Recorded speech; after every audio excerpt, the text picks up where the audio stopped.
কোনো অবস্থাতেই আন্দোলনরত চাকরিহারা শিক্ষকদের উপর পুলিশের লাঠিচার্জ সমর্থনযোগ্য নয় এবং নিন্দনীয়।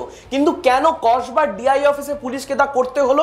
প্রচুর খবর এবং ভিডিও ইতিমধ্যেই ভাইরাল হয়েছে, যার জেরে পুলিশের এই আগ্রাসী ভূমিকাকে প্রশ্নের মুখে পড়তে হয়েছে। কিন্তু সারা রাজ্যের বিভিন্ন জায়গায় ডিআই বা ডিস্ট্রিক্ট ইন্সপেক্টর অফ স্কুলসের অফিস ঘেরাওয়ের ডাক দেওয়া হলে, এমনকি সিপিএম এর ছাত্র সংগঠনের নিজের উদ্যোগে বারাসাত ডিআই অফিস ঘেরাও করা হলেও কেন শুধু অশান্তি ছড়ালো কসবায়, তার উত্তর এই ভিডিওতে। পেট্রোল নিয়ে জ্বালিয়ে দেব।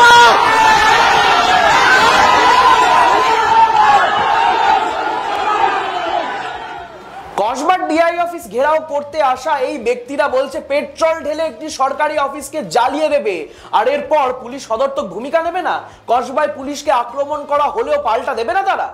এখানেই আরো বড় প্রশ্ন উঠছে, যারা কসবার ডিআই অফিস ঘেরাও করতে গিয়েছিল তারা আদৌ শিক্ষক নাকি সিপিএম এর ছদ্মবেশী ক্যাডার? সঙ্গে থাকুন, দেখতে থাকুন নিউজ নাও।